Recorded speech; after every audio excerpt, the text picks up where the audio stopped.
There are two kinds of silence in Hogwarts. The first is the silence of a sleeping castle. The hush after curfew, when staircases groan softly into new positions, and portraits whisper lullabies to each other through the stone. It's the kind of silence that settles gently, like dust on old books. The second kind, the one that makes your skin crawl, is the silence the living never hear. It hums beneath the floors. It clings to the ceilings. It waits in mirrors and unused classrooms. And it speaks only to the dead. I, Sir Nicholas de Mimsy Porpington, better known to students as Nearly Headless Nick, have wandered these halls for over 5 centuries. I know both silences intimately. But lately it's the second one that's changed. Shifted. It now feels hollow, off, wrong. Something has begun to stir in the ghostly underlayers of Hogwarts. It started quite unremarkably on a Tuesday. I was gliding through the library, invisible to all but the shivering candles. A first-year student muttered about forgetting his bookmark charm. He was alone, the scent of ink and old parchment curling through the cold air. Then it hit me. A tug, not physical, not magical. Something deeper, older. A pull that bypassed flesh and soul and spoke directly to whatever it is we become. It wasn't toward the books. It was toward the wall behind the restricted section. Not the entrance, but the stone itself. The bricks were cold. Even to me, I leaned closer. At first, nothing. And then a single breathless whisper. Come. Just one word. I reeled back, more startled than I care to admit. It felt like the moment before your name is called unexpectedly. Familiar and terrifying at once. I didn't tell the Baron. I didn't tell the Friar. I certainly didn't tell Peeves, not that he'd care unless it could be weaponized into chaos. Instead, I told Myrtle. She didn't laugh.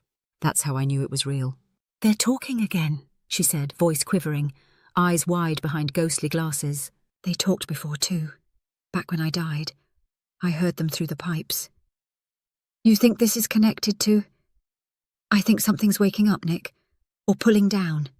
You know what I mean. I did. The next day, Myrtle vanished. No one noticed, not even the living students who found cruel delight in teasing her. But I noticed. I searched her bathroom, called into every pipe. I even spoke to the sink. Don't look at me like that. Desperate ghosts try desperate things. She was gone. Not passed on. Just gone. Vanished like breath on a cold window pane. I went to the bloody Baron. He stood in the shadow of the great hall, unmoving as ever, like a memory carved from ice. His eyes were as empty as the night sky without stars. Have you heard anything strange lately? I asked cautiously. He didn't blink. The veil grows thin, he rasped. My heart, or the ghost of it, shuddered. It was Peeves who gave me the next piece. He floated upside down in the astronomy tower, spinning like a loose top, giggling into the night. They're not dead, Nicky boy. Just misplaced. Who's misplaced? The ones who listened too close. Poof! Right through the wall. Slipped in through the cracks. Cracks in what? He cackled. The world, you silly prune! The living have mirrors. We have veils. And this one's flapping in the wind. That night, I returned to the restricted section. The wall waited, silent, unyielding. I hovered there. The pull was stronger now, more insistent. Something on the other side was watching. Listening, I leaned in once more. And this time it didn't whisper. It screamed. A burst of soundless noise tore through me, ancient, anguished, and impossible to describe. I was thrown backward, spinning through air like a leaf in a storm. I had no lungs, no ears, yet I felt it in every shred of my being. What is a ghost, really? A memory. A regret. A refusal to move on. But what if something could move us? What if something could reach through the veil? What if Myrtle wasn't the first? What if I was next? But I was wrong. I wasn't next. The Baron vanished 2 nights later, and in his place, a mirror appeared in the dungeon corridor where he once lingered. It hadn't been there before. Its glass shimmered, darker than a pensieve, deeper than the lake, and in its surface I saw Myrtle, screaming silently. Her hands beat against the glass from the inside, and behind her, standing just out of reach, was me. But not ghostly, not translucent, not dead, alive. His eyes burned an eerie green, and he was smiling. There are no footsteps in the afterlife. Ghosts do not shuffle or stomp or glide with purpose. We drift, weightless and soundless like the memory of fog. Yet that night, as I moved down the dungeon corridor, I felt like I was walking. Not floating, not gliding. Walking. That's how heavy the moment was. The mirror stood where the Baron should have been. His haunting presence had lingered there for decades, unyielding. And now, gone. Replaced by something smooth and terrible. Its frame was iron black, chiselled with unfamiliar runes that shifted when you weren't looking. And that reflection, my reflection.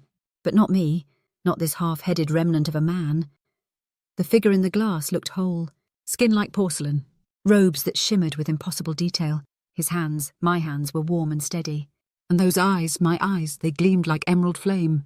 Alive, unblinking, watching me. I backed away, trembling with something I hadn't felt in centuries.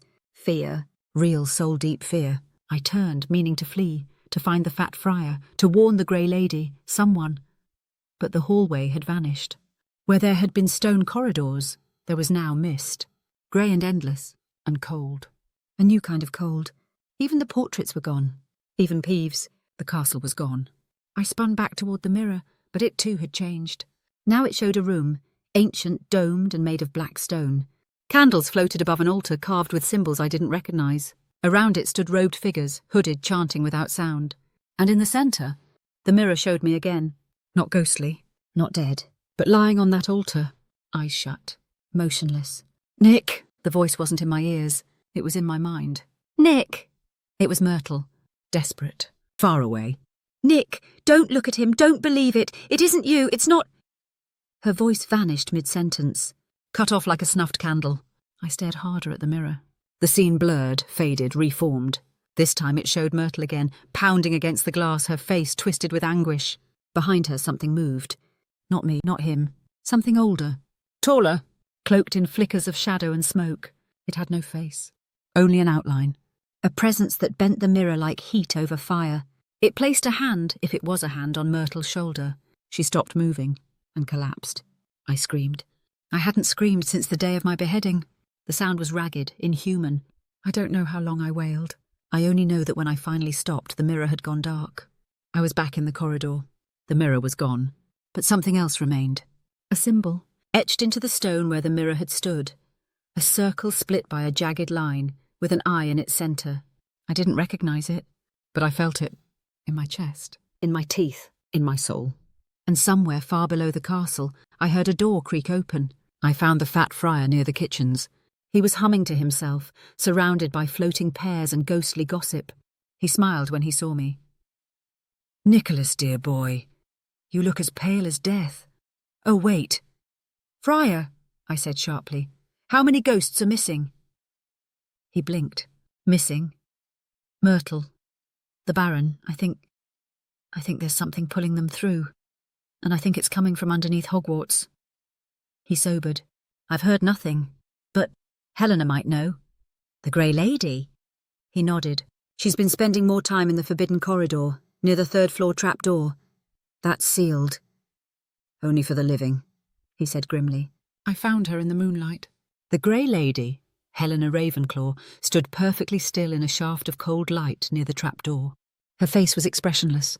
Her gown, tattered and regal, didn't flutter despite the draught. I saw the mirror, I said. Her head turned, slow as sleep. Then you've heard it, she whispered. The call. What is it? Not a what, she replied. A who. And then she looked me straight in the eyes. It's calling to you, Nicholas. It's been calling for centuries. You just never listened. The last time I stood on the third floor of Hogwarts, I had floated through it to avoid Peeves. That was over a decade ago. Now I hovered before the trapdoor, not with annoyance but dread. The air felt off, like the castle itself was holding its breath. Behind me, the Grey Lady remained silent. She didn't float. She waited. You said it's been calling for centuries, I whispered. Why now? Her eyes shimmered like moonlight on frost. Because it's ready, she replied. She didn't elaborate. Instead, she turned and disappeared through the wall, leaving me alone. I lowered myself through the floorboards, passing into the darkness below, and I found it. The room beneath the trapdoor had changed since the last time the living had faced what lay here.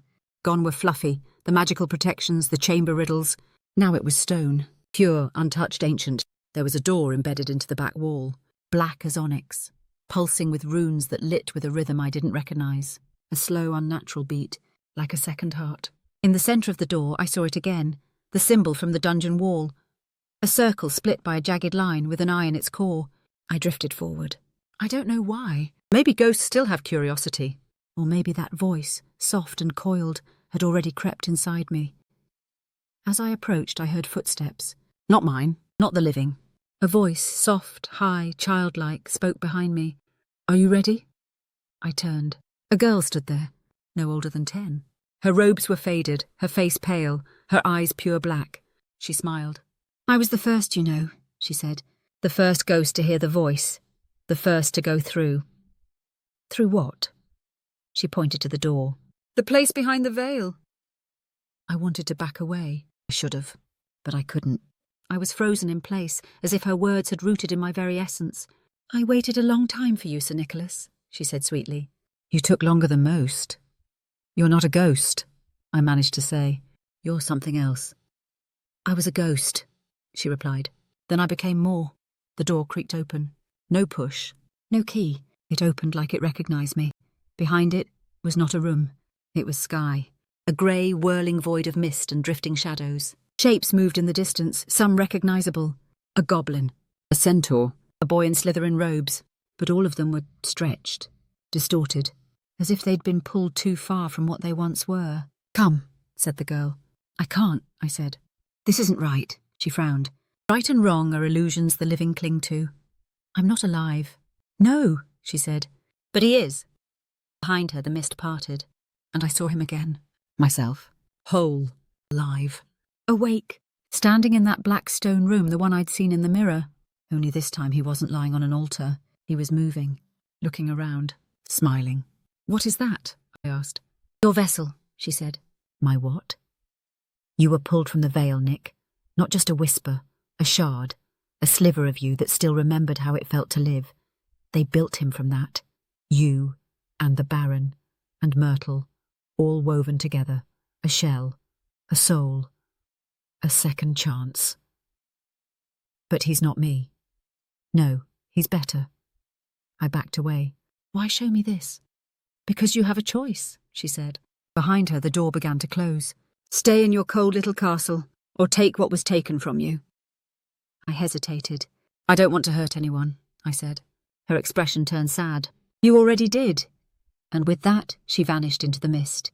I shot upward, through the floor, through the stone, through the walls, until I reached the astronomy tower again. There, to my shock, was Peeves. For once he wasn't laughing. "Tell me it's not true," I demanded. He looked up at me with something I'd never seen in his eyes. "Fear." "You saw it, didn't you?" he said softly. "What is it?" "Their mistake," he whispered. "Their greatest mistake." The castle groaned beneath us, and from somewhere, below, above, everywhere, I heard it again. My voice, laughing. But it wasn't me. It was him, and he had woken up.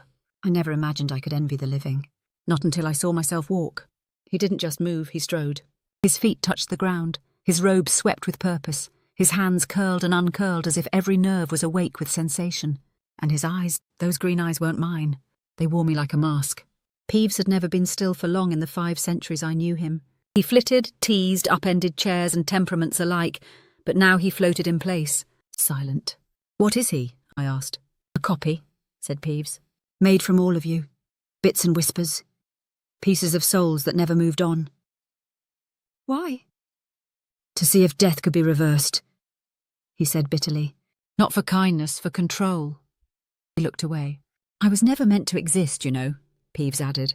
"Not quite a ghost, not quite alive, just residue. The leftover chaos of too many deaths in one place."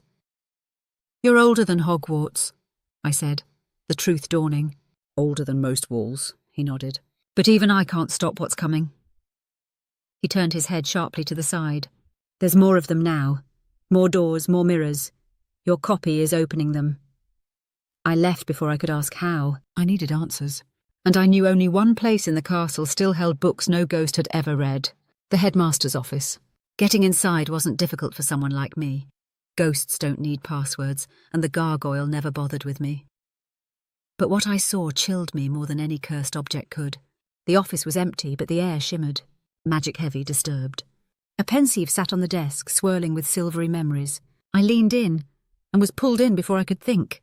I fell into a memory. A room of torches, low voices, robes of black and green.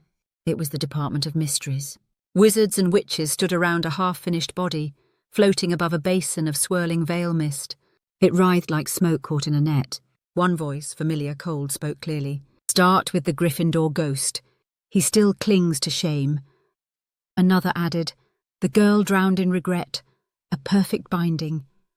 And a third, "The Slytherin has no anchor left, he'll give us power." My voice followed. "Please, let me go." The figure convulsed and the wizard smiled. I shot back out of the memory like a cork from a bottle, gasping though I had no lungs. Peeves had been right. They hadn't built that body to give anyone peace. They had harvested us. Our guilt, our memories, our lingering pain. They'd sewn it all together. A puppet made from ghosts. The sky outside was dark by the time I left the tower. And that's when I saw him, walking across the courtyard. Real. Solid. Breathing. Me. He paused beneath a flickering lantern and looked up, straight at me. He smiled and waved. I floated down to him. "I know what you are," I said. "So do I," he replied, voice silky and exact. "I am everything you left behind." "You're not me." "No," he said, cocking his head. "I'm better." He held out his hand. "Come with me. We can finish what they started. We can show them what happens when they play with death." "I don't want revenge." "Then don't call it that," he said. "Call it closure." From the shadows, a second figure emerged. The Baron. He looked different, less ghostly, more solid. His chainmail gleamed. And behind him, Myrtle. Her expression was blank. Her body whole. "They crossed," the echo of me said. "They embraced it. The pain, the weight, the truth. They became part of the new veil." "I won't join you." "But you already have," he whispered. He raised his hand, and I felt it, like a rope tightening around my essence. He wasn't inviting me. He was pulling me in. The courtyard rippled. Stone turned to mist, sky to ink. The castle moaned, and I felt myself slipping, drawn toward the body, toward him. "No!" I shouted. I turned to flee and slammed into something invisible. A barrier. I was trapped. With myself. The ground beneath me was gone. Hogwarts, the real Hogwarts, had slipped away like fog in sunlight. I stood in a mockery of the courtyard. The stones too smooth, the air too still, the stars above frozen like painted dots on glass. And across from me he waited. My reflection made flesh. "You can't run, Nick," he said softly. "You've seen it, the truth. They stole from us, they used us, and you let them." "I didn't ask for any of this," I said. "No. But you lingered. You could have moved on centuries ago. You chose to stay. And they used your refusal to let go to build me." Behind him, Myrtle and the Baron stood silent, watching with empty eyes. No glow, no warmth. They were statues, echoes of what they'd once been. Puppets, or worse. "You're not whole," I said. "No one is," he replied. "That's what makes us powerful." He raised a hand. The space around us twisted. Memories spun in the air like ribbons of light. I saw myself the night I died, pleading with the executioner for a cleaner blade. I saw my unfinished love, my cowardice, my pride. "These regrets, you buried them," he whispered. "I became them." "Then you're not me. You're just everything I hated about myself." His eyes flickered with green flame. "Exactly," Courtyard trembled. From the cracks in the stone, dark mist poured upward, rising like smoke. Shapes formed in it, half ghosts, flickering souls, remnants of others who had been pulled in. Their mouths moved, but no sound came. And then I felt it again. A pull. Only this time it wasn't subtle. It was a chain yanking me forward. "I didn't come here to be consumed," I said through gritted teeth. "No," he said, stepping toward me. "You came to choose." With a single motion, he opened the air itself. It peeled like paper, revealing the real veil. The one behind the department's shroud, the source of everything. It pulsed with ancient magic. A sheer, endless curtain of mist with shapes drifting beyond it. Souls. Faces. Beings unrecognizable. And in the centre of it all, something stirred. A presence. Vast. Watching. "I thought the veil was a passage," I whispered. "It is," he said. "But not to rest. To rebirth. To reshaping. It's a forge, Nick. It melts the soul and moulds it anew. The unspeakable's only skimmed its surface, but I walked through it." "And what did you find?" His smile vanished. "Hunger." He turned his gaze on me fully now, and I saw something I hadn't before. He was cracked. Fractures ran across his skin, glowing faintly, like a vase glued together with magic and rage. He wasn't stable. He wasn't meant to exist for long. "They made me to answer death," he said. "But they made me from death. And death always wants itself back." His voice trembled on the last word. "And when you fall apart?" I asked. "I take you with me." I felt the chain inside me again. It wasn't metal. It was memory. Every moment I refused to let go of. Every regret. Every unspoken apology. They wrapped around me like rope. He took a step forward. "Join me. Give me what's left, or I will take it." "No. You don't get a choice." He reached out, and I lashed back. I screamed. Not a ghost's wail, but something older, deeper. The courtyard shattered like glass. We tumbled into nothingness, mist, stone, sky, time, all gone. And then I was inside him. I saw his mind. It wasn't a place, it was a battlefield. My memories warring with his desires. 1,000 regrets fighting against a single burning purpose. He wanted to live, no matter the cost. He clawed at them. Myrtle's sorrow, the Baron's guilt, my shame. He used them as bricks in his identity. But something was missing. "Where is your hope?" I whispered inside him. He hesitated. And in that instant I struck. I pulled. I ripped my piece from him. He screamed, an echo that cracked the entire realm. The mist shattered. The veil tore sideways like fabric splitting in a storm. And then I fell, out of him. Out of the false world. Out of everything. When I woke, I had breath. I had weight. I was on the floor of the great hall, cold stone beneath me. Hands, flesh, heartbeat, alive. First breath punched into my lungs like a fist. Cold air. Real air. It scraped down my throat and bloomed into flame in my chest. My ribs ached. My spine hurt. My fingers shook with weight. I was alive. I didn't need a mirror to know it. I could feel the blood rushing behind my eyes. I could taste the dust in the air. I could hear the 1,000 tiny sounds that ghosts forget. Crackling torches, fluttering parchment, footsteps far above. Alive. And yet, not alone. The great hall was empty. The silence wasn't normal. It was thick, pregnant, waiting. I stood, every joint resisting like a door long shut, and then the pain hit. Not the usual kind. This was deeper, twisting, like something inside me was being undone. I collapsed, clutching my chest. From behind the staff table, a voice emerged. Well, the night walks again. I looked up. A figure stepped into the light. Robe of silver and black, eyes like mirrors, reflecting not me but versions of me, faces I didn't recognize but felt. A woman, a child, a soldier, a coward, a tyrant. All me, none me. "You're not one of the unspeakables," I managed to say. "No," she said. "I'm older than them." "Then what are you?" She tilted her head. The veil's memory. She glided toward me, not walking but bending the world as she moved. "When you tore yourself free, you didn't just escape," she said. "You changed the equation. You've created something unnatural." "I didn't ask for this." "No one ever does," she said. "That's what makes you dangerous." I tried to stand again. My bones cracked. If I'm alive, what happened to him? The woman smiled faintly. "He's still in you." I froze. "Lurking," she added. "Waiting for cracks.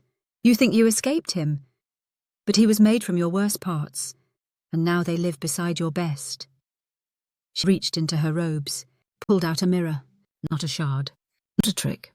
A perfect handheld-looking glass. "Go on," she said. I looked. Saw nothing. No reflection.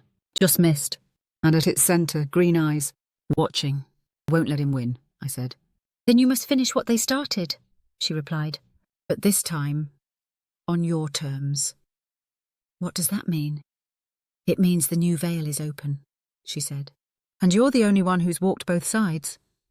"I'm not a soldier." "No," she said softly. "But you're still a knight."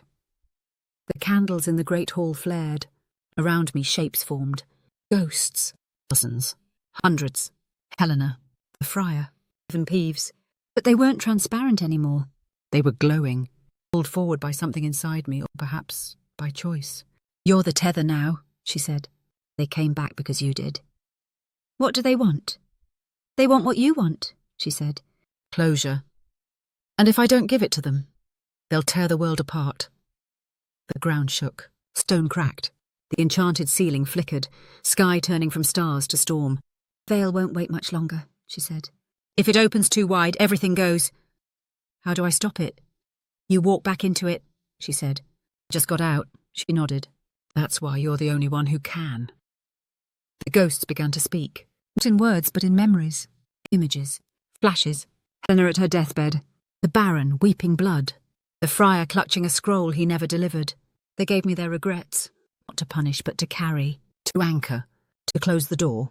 I turned to the woman. And if I go back? He may not return, she said. But he will. My heart thundered. I wasn't a boy anymore. Not a ghost. Not a legend. Just a man with a second chance and a debt to pay. I nodded once. I'll go. She held out her hand. Together we stepped through the fading light of the great hall, back toward the door beneath the castle, toward the vale. We stood once more before the black stone door beneath the castle. It pulsed like a living heart.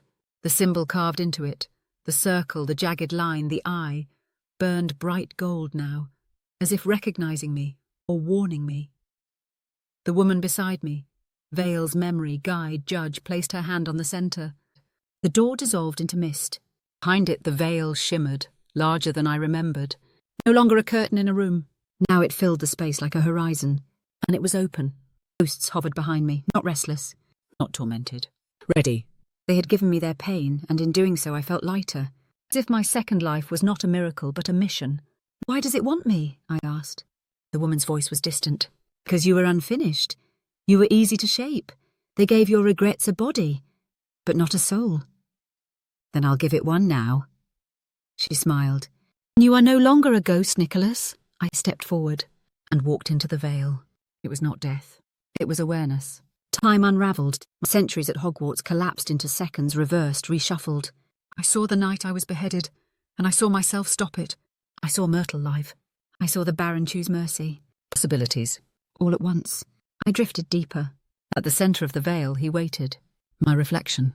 He knelt, fractured and flickering, clutching his sides like the weight of existence had finally begun to crack him open. When he looked up, I saw tears. I didn't ask to be made, he whispered. They pulled me from pain, that's all I know. I know, I said. But you're still part of me. He reached out. I didn't recoil this time. I took his hand. There was no battle, no scream, just stillness. We merged, not into perfection, not into purity, but into truth. The soul complete at last, and the veil closed. I awoke once more in the castle, but not in the great hall. In the mirror of Erised, I stood behind the glass, hole glowing faintly. A student passed by. They stopped, curious, looked into the mirror, and saw themselves older, wiser, smiling. I smiled too, because I was no longer cursed to reflect what was lost. Now I reflected hope. Years passed. The world moved on. The ghosts faded one by one at peace. The veil stayed shut, but the mirror remained. Sometimes when the castle is silent, you can still hear a voice. Warm, gentle, nearly, it says. But finally,